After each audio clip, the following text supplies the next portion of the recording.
J'ai une tête en plus, j'ai hâte de faire les intros. Tu m'étonnes. Toi, tu les fais sur les podcasts en plus. Justement, j'ai changé là, j'ai trouvé un mec qui veut bien le faire. Ça m'arrange, je déteste faire ça. Ah putain. Et moi, c'est encore pire parce que je suis filmé et je vois ma tête en retour, Ah, donc tu vois, c'est. ça me dégoûterait encore plus. Je le répéterai, je dirais genre, faut réessayer 50 fois. Ouais, c'est ça. Ah putain. Je vais juste faire ça. On va monter un peu. Voilà. Salut tout le monde, c'est Alex Vic. On se retrouve aujourd'hui pour un nouveau concept de vidéo. On va faire une sorte de petit podcast, on va dire un peu. On va récapituler. Ah, je recommence. Récapituler. Ouloulou. Ah, c'est chaud. Salut. Salut tout le monde, c'est Alex Vic. On se retrouve aujourd'hui pour un nouveau concept de vidéo sur ma chaîne. On va faire un petit récapitulatif de la saison des Falcons. Et j'ai en compagnie avec moi Vic aujourd'hui. Salut, salut. Vic, du coup, qui fait partie des gens qui gèrent le compte Twitter First Down FR, aussi NFL France, voilà. Beaucoup de succès, voilà, on en parlera pas plus, donc allez les suivre si vous voulez suivre l'actualité de la NFL sur Twitter, je vous le conseille vraiment. Ils ont aussi un site et vous pourrez retrouver le lien de leur site directement sur leur Twitter. Voilà. Bon Vic, comment ça va aujourd'hui? Ah, écoute, ça va bien, un peu mieux que la semaine dernière, hein. Voilà, l'élimination des Falcons lors des divisionales contre les Eagles qui aurait été une défaite terrible et un peu à l'image de notre saison. Je sais pas ce que t'en penses. Ouais, c'est ça. Une attaque qui n'est pas bonne constamment, donc très très certaine, qui peut être capable de très bonnes choses, comme on l'a vu contre les Rams, face à une défense plutôt correcte. Et là, la semaine d'après, c'était pas du tout ça. Ils ont marqué que 10 points, quoi. Ah voilà, c'est en fait voilà, tout au long de la saison en fait, on a pu voir en fait que c'est pas du tout la même attaque que l'année dernière. Voilà, changement de coordinateur offensif. Voilà, ce n'est pas Shanahan, on le savait de toute façon, on savait très bien que l'attaque allait être moins bonne. Mais à ce point-là, voilà, on a eu certains matchs où les Falcons, par rapport à l'année dernière, ont marqué que 7 points contre les Patriots. Il y a eu des matchs à 17 points. Il y a eu beaucoup, beaucoup de matchs en fait où ça scorait très peu. Et par contre, la défense a été plutôt un point positif cette saison, en encaissant vraiment pas énormément de points, et surtout sur la fin de la saison où la défense aurait été très bonne. Et du coup, on va parler justement de ces deux points. On va parler de l'attaque, ce qui a cloché dans l'attaque, et du point positif du coup de la défense. On parlera voilà de plusieurs points tout au long de la saison. Et on parlera aussi en deuxième partie de ce qu'on peut faire pour la saison prochaine. Voilà, on a appris que Sarkisian, le coordinateur offensif, allait re-signer, ce qui est une terrible nouvelle pour nombreux fans des Falcons. Et on parlera de tout ça, du coup, en deuxième partie. On commence par le positif ou le négatif, Vic? On commence par le négatif, je pense. Par le négatif? Allez, parlons de l'attaque. Voilà, on peut commencer par quoi? Bah, Sarkisian. Je On sens va que ça faire te tient à facile. cœur. Vas-y, je te laisse commencer sur Sarkisian. Bah voilà, Sarkisian, comme tu as dit, une attaque qui marquait pas beaucoup de points. Donc avec Chanel l'année dernière, l'attaque des Falcons, elle avait en moyenne 34 points par match. Et cette année, avec plus ou moins aucun changement, à part sur la ligne Chris Chester, le right guard qui est parti, qui a été remplacé. Le fullback aussi. Sinon, oui, c'est vrai, Di Patrick Marco, ouais. DiMarco. Donc deux changements à des postes qui sont pas si importants que ça sur le papier. Donc le corps de receveur est le même, le quarterback est le même, les running backs sont les mêmes. Et donc justement de 34 points par match, ils sont passés maintenant à 22. Donc c'est une chute absolument énorme. Et d'ailleurs, il y a eu cette période de 6 cartons d'affilée avec 0 points Ouais, contre les Patriots et les Dolphins. c'est Donc ça. contre les Patriots, c'est un peu compréhensible, mais les Dolphins, c'est un match qu'on n'aurait vraiment pas dû perdre, quoi. Ouais, exactement. Donc c'est incroyable, quoi, de marquer 0 points comme ça sur 6 cartons quand tu as des joueurs comme Julio Jones, Tevin Coleman et Devonta Freeman, c'est juste pas possible, quoi. Je pense que tu peux mettre n'importe qui coordinateur, même des gens qui n'ont joué qu'à Madden, je pense qu'ils peuvent trouver un moyen de faire marquer quand même. Ça me dépasse. Tu l'as tué. Euh, alors moi, il y a un truc où je vais revenir que tu as dit. Pour moi, Di Marco, c'est une perte énorme dans l'attaque. Alors, j'ai observé un peu Coleman du coup, parce que voilà, ça m'intéressait en fait au début de la saison en fait quand je me suis dit qu'on allait changer de fullback, je me suis dit il va falloir que je vois la différence en fait entre Di Marco qui était un top fullback de la ligue, si ce n'était un des meilleurs pour moi. euh, où on passe à Coleman du coup qui était à Seattle avant si je dis pas de bêtises. C'est ça. Et franchement, j'ai trouvé vraiment une différence au niveau des blocs. Il était peut-être bon sur les passes. Il a réceptionné quelques passes pour touchdown cette année, Coleman. Mais franchement, au niveau des blocs, c'était vraiment clairement beaucoup moins bon que Di Marco. Di Marco, c'était vraiment quelqu'un qui pouvait te faire un impact blocking vraiment énorme et qui pouvait justement sur un bloc laisser comment dire, tout un trou pour Freeman. Et voilà, il bloquait super intelligemment, il bloquait tout le temps le bon gars, ses blocs étaient tout le temps faits. Voilà, c'est vraiment une énorme perte pour les Falcons. Et pour aller aux Bills, franchement, voilà quoi. Mais voilà, grosse perte pour moi. Sarkisian, terrible. Après, comme on l'avait vu avec Vic, justement, on en avait parlé sur Twitter. euh, Coleman et Freeman beaucoup moins utilisés à la passe que l'année dernière. Quand tu as des running backs qui sont capables de te gagner de gros gains et qui sont très bons dans ces domaines, et si peu utilisés à la passe cette année, et voilà, on a pu voir que sur la fin de saison, il a commencé à utiliser un peu Coleman sur quelques passes. Ça a donné des TD, ça a donné des TD, ça a débloqué des situations.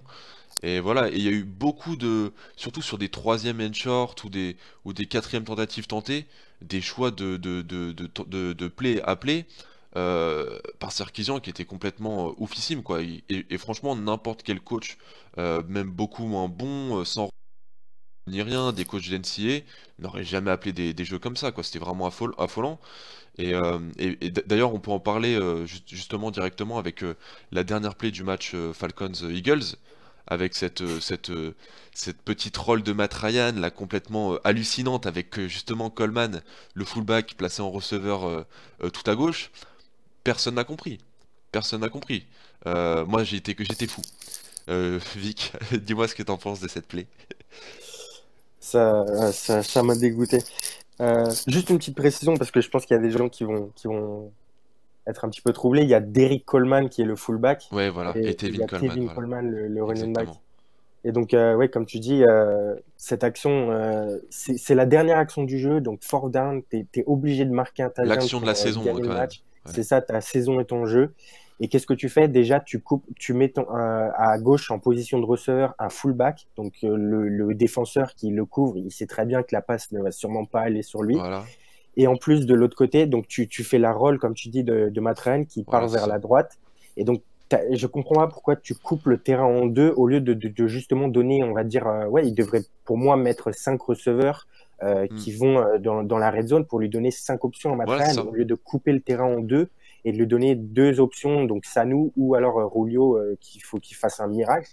Je comprends vraiment pas pourquoi ils font ça. Donc, ok, t'as Julio Jones qui est exceptionnel, mais c'est vraiment fou de faire ça à ce niveau. Il y a des anciens GM qui en avaient parlé, c'était Mike Lombardi. Et Ouais. si vous voulez regarder la vidéo sur YouTube, elle est énorme. Il dit que justement, c'est une action comme ça, c'est ce que font les coachs en high school, donc en lycée, Ouais. et que ça n'a vraiment pas du tout une place en NFL. Et c'est la vérité. Il suffit de regarder, même si vous connaissez pas bien, vous regardez cette action, vous vous dites, mais qu'est-ce que c'est que ça, quoi? Ta saison est en jeu, c'est complètement fou de faire ça. C'est officiel, donc t'as une comeback de Rulio à droite qui est très bien défendue.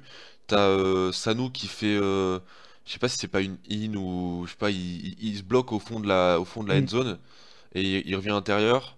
Et vous avez Coleman qui fait du coup cette espèce de banane qui traverse tout le terrain mais qui est complètement inutile. Il est contre un mec qui est plus rapide que lui. C'est pas le joueur qui a les plus grandes mains de l'équipe. Et surtout, vu qu'il vient de l'autre côté, il aura aucune chance d'avoir la balle. Donc ça fait un joueur d'éliminer sur le terrain. Donc ça veut dire qu'en gros, t'as que deux cibles. Je sais pas. Et en plus de ça, en fait, t'es censé du coup, vu que t'as que trois receveurs, trois personnes qui peuvent recevoir, tu as normalement, en fait, du coup, ça laisse 7 bloqueurs, du coup. Ça laisse 7 bloqueurs, 5. Il y avait, c'était Toloilo qui bloquait à droite, je crois, ou à gauche, et t'avais Tevin Coleman en bloc aussi. Et du coup, ça te laisse 7 bloqueurs, et Non, Tevin Coleman n'était pas sur le terrain, justement. Ça aussi, ça m'avait énervé. t'es sûr? C'était qui? T'es sûr? Je crois bien, il me semble. Euh... Je... Ou Si, je alors crois. il est... Non, ouais, non, ouais, ouais, Non, il est sur le c'est ça. terrain, mais il est en Il bloc. était... ouais. Justement, Il tu est en vois. bloc, tu sais pas Il est en bloc. pourquoi. Voilà, tu sais pas pourquoi il est en Ouais. bloc. Et du coup, en fait, donc, t'as deux joueurs en fait qui sont sur le terrain qui peuvent réceptionner, donc Artaiden Toilolo et Tevin Coleman. Et du coup, tu les utilises en bloc. Et ces mecs-là en plus ratent leur bloc. Donc voilà, la play est complètement catastrophique et voilà, et tu perds tu niques ta saison là-dessus. Donc voilà, vraiment une play terrible. Bon après il y a eu d'autres faits de jeu lors de ce match. L'in- la- la- le coup de genou de Keane O'Neal aussi sur. Mais bon, on n'en reviendra pas. Et puis Keane O'Neal a fait quand même une grosse saison, donc on va pas trop revenir là-dessus. Après, gros point faible aussi au niveau de l'attaque, on n'en a pas encore parlé, c'est les drops chez les receveurs. Je sais pas ce que t'en penses, Vic, mais énormément de drops cette année par rapport à la saison dernière. Euh, Même des joueurs comme Sanu qui avait fait aucun drop, je crois, la saison dernière, a fait pas mal de drops cette année. Les Titans ont fait des drops. Rulio a fait pas mal de drops. Il y avait eu un drop énorme de Rulio dans la end zone. Je sais plus c'était contre qui. C'est pas contre les Dolphins d'ailleurs. Les Panthers. Les Panthers, voilà. Énorme drop de Rulio, ça lui était jamais arrivé. Voilà, je pense qu'il y a un gros travail à faire pour l'année prochaine au niveau du catching, de la réception pour les receveurs. Et quoi d'autre. Alors oui, revenons. Je sais pas si t'as un truc à ajouter sur justement les drops, Vic, du coup. Juste que je suis pas du tout inquiet sur ça, justement, par le fait que tu as dit ça arrivait pas avant. Je pense que justement c'était une année plutôt malchanceuse, Ouais, surtout pour Matt Ryan, et je pense que voilà. ça va revenir J'allais y à la venir du normale coup. la Ouais. saison prochaine. Et Matt Ryan, donc moi je sais que j'ai eu pas mal de retours de gens qui me suivent, qui me disaient voilà Matt Ryan c'est fini, les Falcons gagneront jamais rien avec, la saison dernière c'était un coup de chance, voilà il est clairement pas bon, faut prendre un premier tour de draft, faut prendre un QB, euh, voilà alors moi je n'écoute pas ça, Matt Ryan est très bon, c'est un top QB, c'est un franchise quarterback. Voilà, il y a juste à voir ce qu'il a fait la saison dernière. Là, il est voilà avec un nouveau coordinateur offensif, faut faire avec. C'était beaucoup moins beau cette année les appellations de jeu. Des joueurs comme Gabriel qui a été pas du tout utilisé cette année. On ne sait pas pourquoi. Dans le schéma de jeu, il était utilisé que sur certaines screens et voilà vraiment clairement pas utilisé du tout. Et voilà, les lancers étaient vraiment plus limités à Rulio et Sanu cette saison. Et voilà, ce qui rendait le truc un peu moins beau dans l'attaque et peut-être un peu plus dur pour Ryan, du coup, qui se focalisait beaucoup sur ses joueurs. Et justement, en fait, dans les stats de Ryan, ce qui peut un peu choquer cette saison, c'est le taux d'interception. Il faut rappeler, en fait, pour les gens qui ne regardent peut-être pas les matchs des Falcons, que sur toutes ces interceptions, en fait, à Matt Ryan, il y en a peut-être pas loin de 75%, je pense, qui sont dus justement à des drops des receveurs qui retombent dans les mains des défenseurs. Donc voilà, c'est vraiment la seule stat qui peut choquer chez Matt Ryan et voilà, c'est un peu de la malchance. Donc je sais pas ce que tu as à dire là-dessus, Vic. C'est clair que l'année dernière, c'était vraiment une année hors norme, Ouais, et je pense pas que Ryan va retrouver ce niveau. Mais en tout cas, cette année aussi, c'est une année hors norme, mais dans l'autre sens, parce que justement, le nombre d'interceptions, c'est complètement fou. Et puis, si c'est les gens qui regardent juste les stats et qui se disent, oh, 20 touchdowns et je sais plus combien d'interceptions, je crois que c'est 12, hmm, ils vont se dire, ouais, c'est pas bon du tout, pas un bon taux et tout ça, mais il suffit juste que vous preniez le temps de regarder et vous voyez que les balles, c'est des balles qui rebondissent ou des actions très malchanceuses. voilà. Donc c'est quelque chose qui peut arriver comme ça, une saison, quelques matchs, mais ça c'est pas quelque chose qui va arriver constamment. Et puis Ryan, tout au long de sa carrière, ça n'a pas été un problème pour lui, donc je vois pas pourquoi ce serait un problème maintenant. Ensuite, pour ce que tu disais des joueurs qui sont visés et tout ça, donc c'est vrai que L'année dernière, Tyler Gabriel il était visé seulement 49 fois, mais il était utilisé dans des actions avec Shannon qui pouvaient maximiser euh, son, son niveau pour ce qui est des yards after catch, donc les yards après la réception. Donc il arrivait à trouver des moyens de le mettre dans des espaces où il avait justement de l'espace et il arrivait à se faufiler partout avec sa grosse vitesse. Voilà. Alors que là, avec le système de Sarkisian, c'est plus du tout la même chose. Il y a eu des petites screens comme il faisait par avant, mais c'était pas du tout pareil parce que justement ce que faisaient les autres comme Rulio et Sanu, ça n'aidait pas euh, Gabriel à trouver le même espace. Voilà. Donc Et c'est vraiment une saison décevante et on va en parler plus tard, mais il va être free agent et je vois pas pourquoi il re-signerait ici parce il est très mal utilisé avec ouais, il est Sarkisian. très mal utilisé, mais même l'année dernière, en fait, il y avait des moments où, en fait, comment dire, Shannon a en fait trouvé des espaces où il était en un contre un contre son vis-à-vis, et Gabriel, grâce à sa vitesse, pouvait justement le fumer dans le fond du terrain. Et Mhm. aussi, voilà, sur les screen pass, l'année dernière, il était très bien utilisé. Il y avait aussi, il y a un truc qui me manquait, je trouve, cette année, c'était tous les systèmes de petites play action directement slant sur Rulio qui avait très bien marché l'année dernière, qui était souvent utilisé par Shanahan et qui n'a pas été repris trop cette année et qui permet justement de nous débloquer des troisièmes tentatives ou même dans la red zone. Il faut savoir que dans la red zone cette année on a été vraiment très peu efficace et c'était peut-être le plus gros point faible de l'attaque cette année. Vraiment la red zone, on n'arrivait pas à scorer en fait dès qu'on arrive dans la red zone et c'est pour ça que 20 TD seulement à la passe cette année et aussi la stat choquante, Julio Jones qui n'a marqué que 3 TD cette année, c'est ça? Si Mhm. je dis pas de bêtises, 3 TD pour Julio cette année. Voilà, des grosses Ah, stats ok, en yards, ok. mais 3 TD sur la saison, ça fait vraiment très peu. Donc voilà, tout ça à modifier. Voilà, je sais pas si t'as d'autres choses à rajouter sur l'attaque. Juste pour ajouter sur le nombre de touchdowns de Julio, il y a aussi cette stat. Ryan, quand il a visé Julio Jones dans cette saison, donc la red zone, les 20 derniers yards, il a réussi une seule passe sur 18.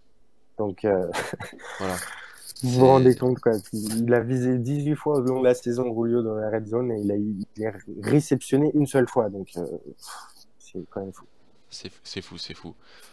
Bon, on va parler de la défense. Je pense qu'on va pouvoir, on va mettre un peu moins de temps sur la défense parce que c'est vraiment un point plus positif cette saison.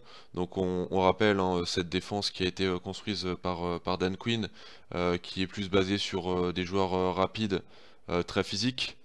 Donc voilà, des Keanu Neal, un corps de linebacker vraiment très rapide, beaucoup moins, comment dire, beaucoup moins trapus peut-être que certains linebackers qu'on peut retrouver en NFL, mais voilà, qui sont rapides, qui sont capables de couvrir des zones du terrain, qui sont capables d'aller du côté gauche du terrain à droite très rapidement pour prendre les plaquages, qui peuvent prendre de très bons angles de poursuite.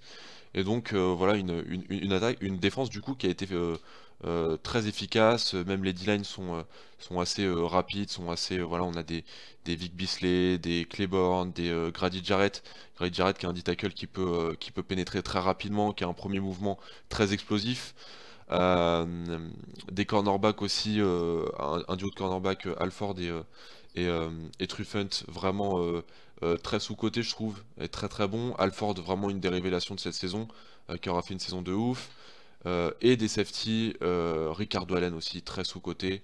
Et Keanu Neal, voilà, que les gens commencent à voir Keanu Neal très très bon, même si lors de ce dernier match, j'en ai parlé tout à l'heure, euh, petite interception du genou là, voilà, très, très décevante. Et je pense que c'est son point faible à Keanu Neal, c'est au niveau des interceptions. Et d'ailleurs, c'est sa deuxième saison, il a lâché sa première interception seulement cette année. Donc voilà, de toute façon, c'est plus un strong safety, on va dire, en run stuff, run support, plutôt qu'un mec qui va couvrir et qui va aller taper des interceptions.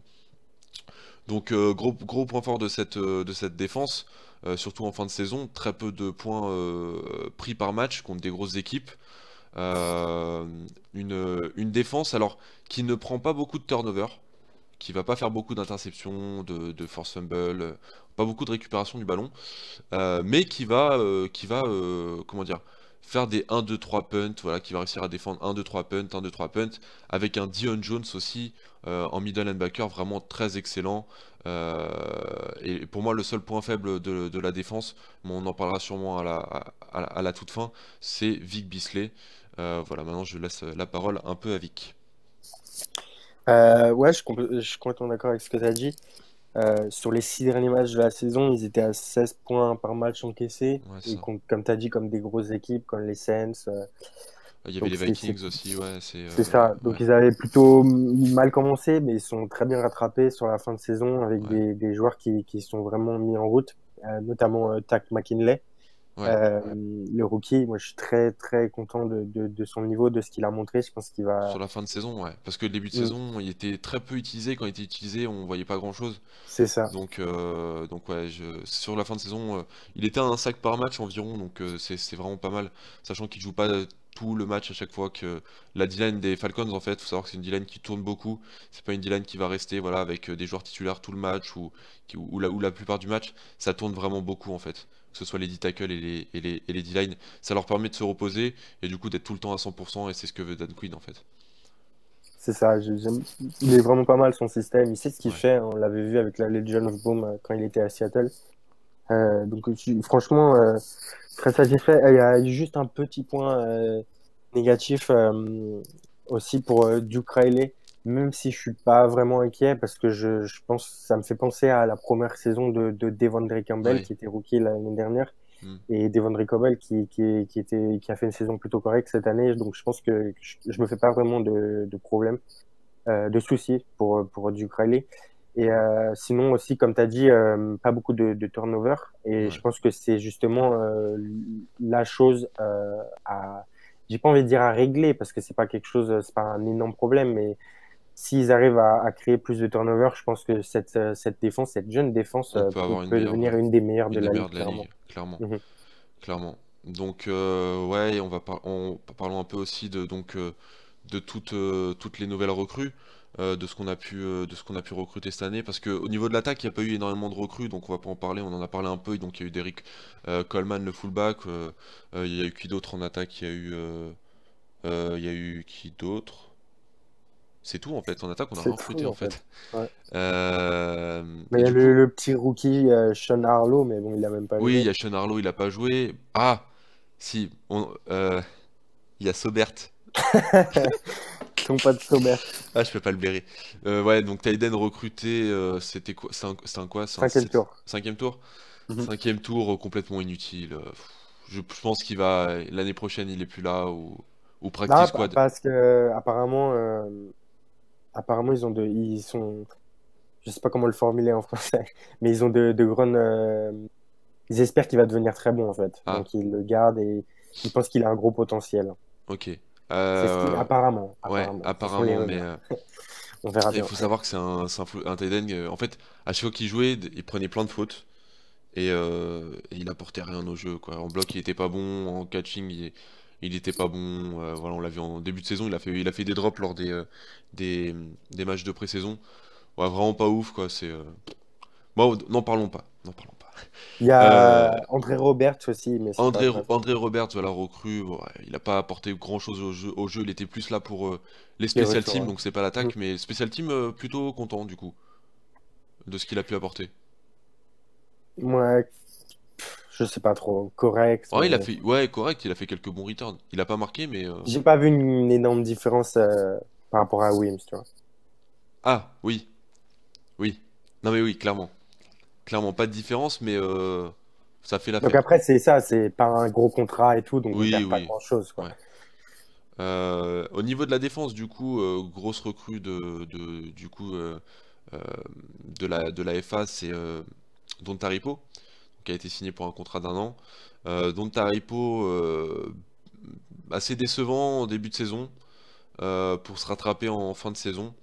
Et du coup, on en a parlé tout à l'heure avec Vic, j'avais pas ce point de vue-là, mais c'est vrai, pourquoi re-signerait-il la saison prochaine?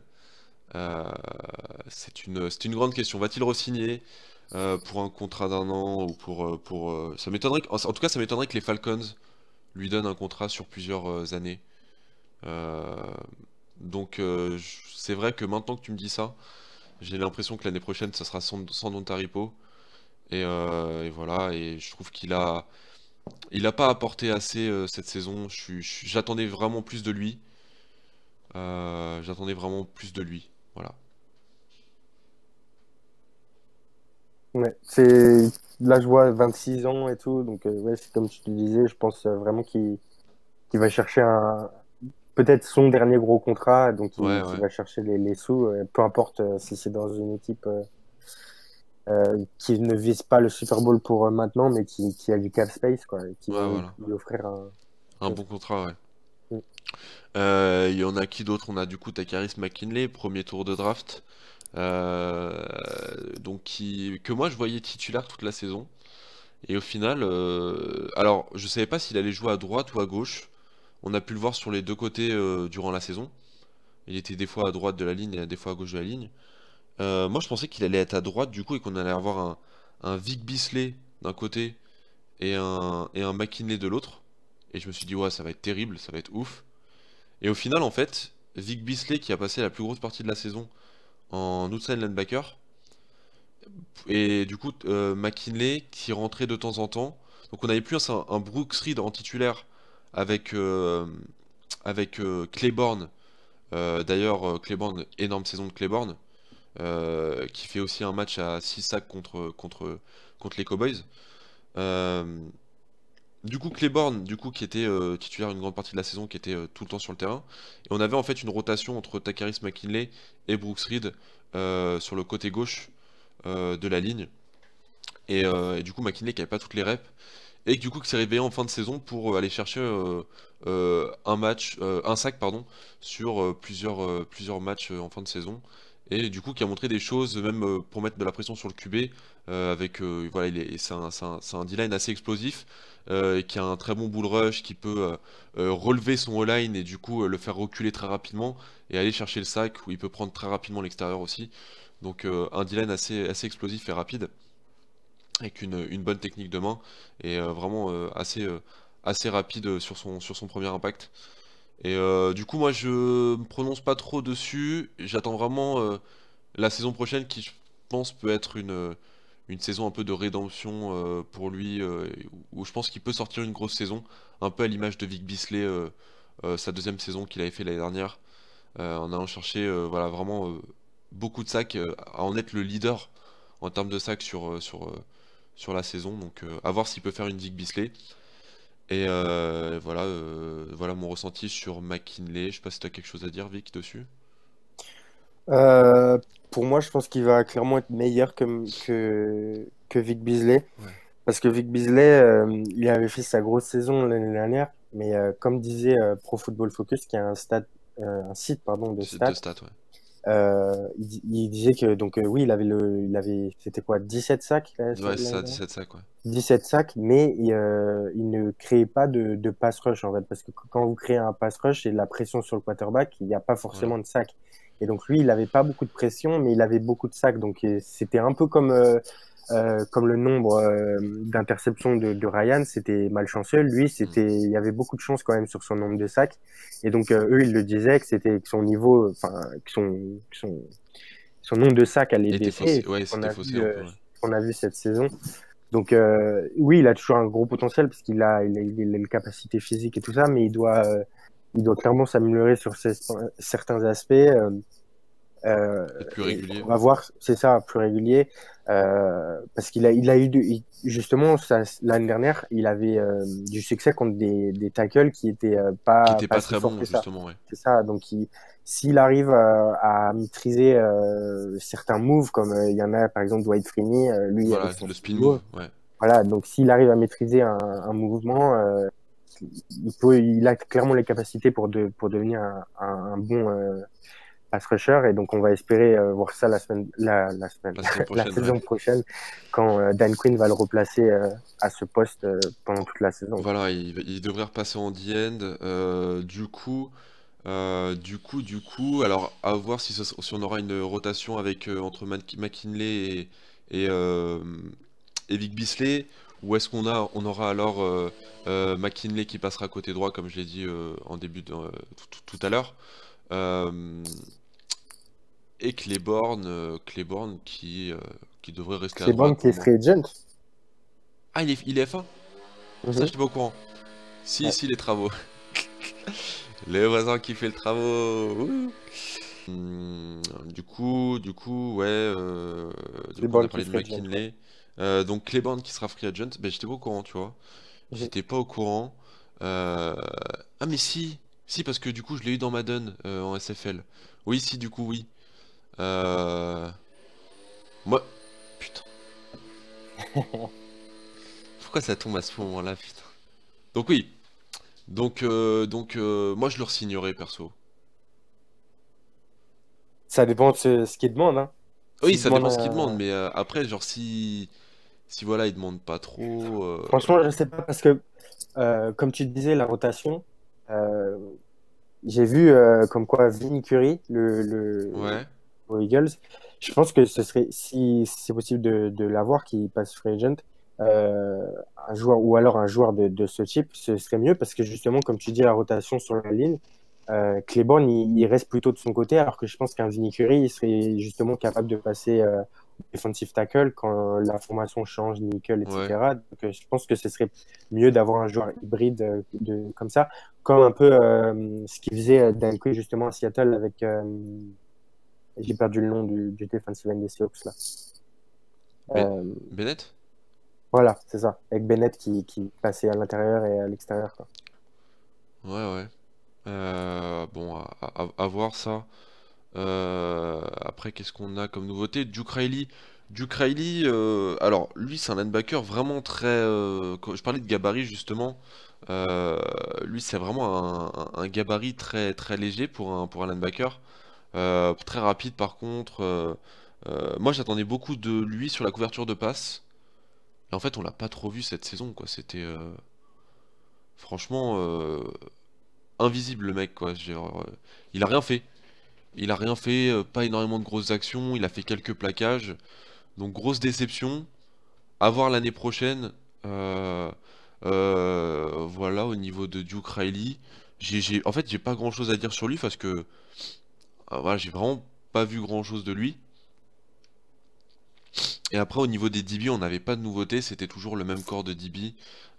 Du coup, avec des Keanu Neal, Ricardo Allen qui aura été très très bon. Les gens ne parlent pas de lui. Mais je le trouve très très bon en tant que safety et c'est un des leaders de la défense, voilà, qui met l'ambiance dans les huddles et dans les vestiaires. Ricardo Allen, très très important dans cette défense. Voilà, donc un duo de safety vraiment très bon. Les cornerbacks, Alford, qui nous sort vraiment une saison de ouf, qui aurait été très bon contre les Rams. Il a fait un match mais absolument parfait. Moi, je lui reprochais souvent de faire un peu trop de fautes. Et franchement, cette année, il a fait beaucoup moins de fautes qu'avant sur ses couvertures. Et il collait vraiment ses receveurs au mieux. Il a tapé quelques interceptions. Donc voilà, vraiment, pour moi, un des gros joueurs cette saison qui s'est révélé. Et on a aussi Dion Jones qui fait une saison absolument de malade. Il était partout, sur tous les plaquages, sur toutes les actions. Euh, sur le match contre les Rams aussi, il a couvert Todd Gurley tout le match. Todd Gurley qu'on a très peu vu du coup. Euh, et voilà, Dion Jones qui nous fait gagner des matchs contre les Saints, on se souviendra l'interception de fin de match qui est absolument magnifique. Voilà, Dion Jones très très fort et Devondre Campbell aussi, rédemption par rapport à la saison passée et qui nous sort une saison plutôt correcte. Et voilà, c'est positif pour l'avenir pour ce linebacker. Donc voilà, une défense positive en fait qui a pas vraiment de mauvais joueurs en fait dans ses rangs. Euh, Mis à part, il faudrait peut-être améliorer un peu linebacker et D-line pour le futur. Mais en tout cas, pour moi, le backfield en tout cas est très très bon. À toi, Vic. Ouais, je suis complètement d'accord. Je vais juste rebondir sur ce que tu as dit sur Riley. Donc, il avait du Ouais. mal contre la passe. Par contre, contre la course, c'était un des joueurs les plus efficaces pour nous. Il y a juste Kemal Ishmael et Grady Jarrett qui avaient plus de run stop en fonction du nombre de snaps parce qu'il n'a pas joué toute la Ah saison, ouais, comme tu ouais, disais. Mais donc il était plutôt efficace et donc ça c'est un point positif. Donc comme tu dis, s'il arrive à justement améliorer sa couverture de passe, ça pourrait être vraiment pas mal pour les saisons à venir. ouais, Et sinon, pour le backfield, moi, pareil que toi, j'adore Truffin, j'adore Alford, Alford. ouais. Donc, je pense que c'est un excellent duo de corner. Heureusement, ils les ont signés. Donc, à Ouais. part s'il y a un problème et qu'il faut en trader un, je serais très triste. Mais euh, c'est vraiment très satisfait par ce duo. Je pense que la saison dernière, quand Truffin s'est blessé et que Alford, justement, est passé numéro un Ouais. et qu'il a dû être face à face au receveur numéro un des équipes adverses, ça l'a beaucoup aidé. Et donc, justement, maintenant, comme il repasse dans son rôle de numéro 2, c'est encore plus simple pour lui et on le Ouais, voit parce qu'on a l'impression qu'il est encore meilleur que la saison passée, quoi. Et totalement. Truffant il y a eu des moments inconstants, mais je trouve il fait vraiment, il est vraiment exceptionnel. C'est compliqué de dire qu'il est un des meilleurs parce il y a des monstres qui sont Ouais. sortis récemment, notamment Jalen Ramsey. Jalen Ramsey, ouais. Mais Tellement bon. franchement, c'est un joueur excellent et beaucoup d'équipes aimeraient avoir à leur poste. Exactement. Bah, du coup, on a un peu fini. Je sais pas si t'as d'autres trucs à dire. Moi, j'ai pas grand-chose à dire en plus sur la défense. Vas-y, vas-y, tu peux parler. Ah, c'est bon, c'est bon. Ouais. Oui, donc je disais, pour ce qui est de la défense, juste petit point à rajouter par rapport à Dan Quinn, vu ses choix de draft récemment et ce qu'ils ont fait, notamment comme tu disais, Dion Jones, Ouais. qui devient absolument monstrueux. Bon, il y a les deux extraterrestres, Kuechly et Bobby Wagner, je pense qu'ils sont encore devant lui, Ouais. mais il a un potentiel énorme, il est bon plus ou moins partout. Et donc, Tack McKinley, etc. Je pense que, franchement, j'ai l'impression à chaque fois que Dan Quinn va faire un choix en défense, j'ai presque aucune inquiétude sur le niveau que les joueurs peuvent atteindre. Euh, parce il y a des joueurs exceptionnels comme Deion Jones et Kenny Neal, et il y a des joueurs avec potentiel comme Tack McKinley et Vic Beasley s'il Vic arrive Beasley, ouais. à devenir constant, quoi. Voilà. Donc ça, on a parlé un peu du coup de cette saison. Maintenant, on va parler, mais très rapidement, du coup, pour la saison prochaine, ce qu'on peut recruter à la draft en FA. Et puis à la fin, on pourra finir sur un petit pronostic pour les conférences et qui va gagner le Super Bowl. Donc à la draft, on en avait parlé un peu en début de vidéo avec Vic. Du coup, on s'était dit ce qui serait intéressant, du coup, vu on s'était dit que Don Taripo serait peut-être pas là l'année prochaine. Un D-tackle, ça pourrait être intéressant. Donc un bon D-tackle, peut-être un premier ou deuxième tour. Euh, un O-line, il faudrait un guard pour remplacer Schweitzer, que je trouve vraiment pas ouf.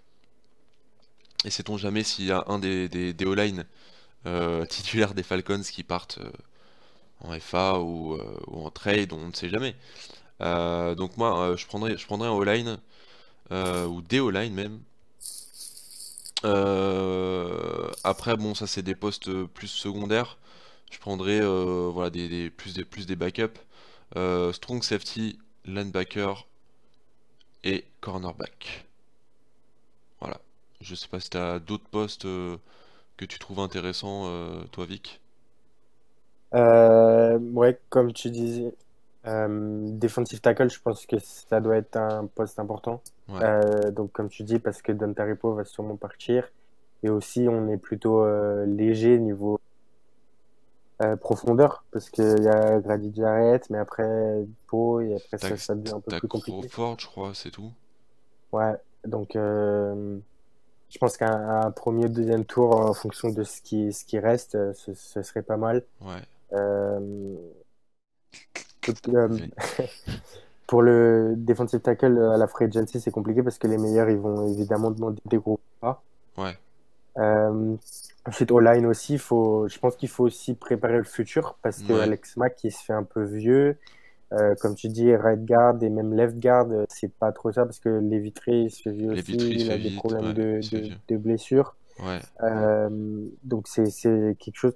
Après, pareil, free agency, ça va être compliqué parce que les meilleurs vont demander des gros contrats. Il y a Norwell des Panthers Ouais. qui est un des meilleurs. Je pense que c'est impossible de le prendre parce qu'il va prendre un contrat monstrueux. Euh, et après, niveau draft, c'est aussi compliqué parce que si tu n'utilises pas un premier ou deuxième tour, Les O-line, c'est pas c'est très ça, bon il y en a généralement. Ouais. pas beaucoup d'excellents. Donc, faut peut-être tenter un poker en quatrième, cinquième tour et espérer trouver un garde qui va s'améliorer avec le temps. Voilà. Après, au Euh, niveau des tackles, on est plutôt. Matthews est. Bah, je le trouve pas encore excellent, Matthews, mais voilà, il est encore jeune, il est encore prometteur. Et il y a mhm, Schrader aussi qui est juste excellent et qui est encore assez jeune aussi. c'est ça, Donc, sur les au niveau des extérieurs, on est tackles, bien. les extérieurs, ça va, on est bien, mais c'est plutôt à l'intérieur de la ligne et Mhm, surtout au niveau du running game où je pense on peut vraiment faire mieux. L'année dernière, avec vraiment la ligne complète, avec Le Vitry et, euh, et comment ça s'appelle? Le Vitry, Mac et Chester. Chester, c'était vraiment excellent et Freeman se régalait l'année dernière quoi, au niveau de la course et c'était vraiment moins bon cette année. Donc ouais, vraiment la O-line pour moi. Et après voilà, comme je vous ai dit, strong safety, linebacker et cornerback, c'est plus des postes secondaires de backup, on va dire. Euh, Parce que niveau cornerback, on a Brian Poole en troisième corner qui est quand même assez satisfaisant. Donc voilà, ce serait plus comment dire, Profondeur voilà, défensive. profondeur défensif en plus. Et moi en Ouais, FA par contre je rajouterais, j'aimerais bien qu'on recrute un fullback. Voilà. ouais, je pense que ça va être le cas parce que pareil, niveau draft, les fullbacks, c'est pas trop Ouais, ça. c'est Donc, jamais trop ça. si on en trouve un, pas trop cher, je pense que G- c'est possible. Généralement les fullbacks sont Et pris en ouais, sixième, septième tour ou en undrafted. Donc mieux vaut prendre un coup sûr un, un mec en FA quoi. c'est ça. Et je rajouterais juste à la draft, peut-être en fonction de où ça tombe, Ouais, s'il y en a un exceptionnel qui est encore dispo en fin de deuxième tour, pourquoi pas le prendre, mais un receveur aussi, parce que pareil, on le disait, Taylor Gabriel va souvent partir. oui, oui, Et donc effectivement. il faut essayer de complémenter à Mohamed Sanou et Julio Jones. Je pense que ça peut aider un bon receveur qui est capable de donc très rapide pour les big plays, les big pass, big Ouais. play. Ouais, voilà, c'est ça moi. Genre je le prendrais soit en FA, s'il y a un bon joueur qui tombe, soit à la draft. Ça dépend. Tout dépend de ce qu'il y a sur le marché. Et voilà, je pense qu'on a fait le tour un peu. Ouais, ouais. Rien d'autre à rajouter. On va finir juste rapidement sur, euh, sur un petit pronostic. Donc on a deux matchs. On a Jaguars Patriots et le deuxième match c'est Vikings contre Eagles. Donc moi je vais donner mes pronostics. Alors même si j'aimerais beaucoup que les Jaguars gagnent, les Patriots vont, je pense, gagner. Euh, Peut-être pas facilement, mais je pense qu'ils vont gagner contre les Jaguars. Et le deuxième match, je vais donner les Vikings gagnant contre les Eagles. Même si je pense que les Eagles vont faire un bon match. Je les ai vus vraiment assez bons. Même euh, Foles a fait un très bon match contre les Falcons, il n'a pas fait d'erreur. Mais je pense que ce sera un peu light contre la défense des Vikings, qui est vraiment. C'est la meilleure défense, je crois, de la NFL d'ailleurs cette saison. Donc Ouais. je pense que ça va être chaud pour les Eagles et je pense que les Vikings vont gagner ce match. À toi, Vic. Je veux juste revenir 2 secondes en arrière, désolé, mais on Ouais, n'a pas parlé. ouais, vas-y. Matt Bryant, il est free agent, donc Oui, faut le regarder. ouais, voilà, c'est très important. Très important de garder 42 notre ans, vieux. mais c'est pas grave, Très il est toujours important de garder efficace. notre vieux kicker, toujours là. Ouais. Pour ce qui est des pronos, comme toi, j'aimerais vraiment que. Après, c'est vrai que pour le spectacle, d'un côté, je me dis que Bortles au Super Bowl, bof. Mais Ouais, j'aime beaucoup cette défense des Jaguars.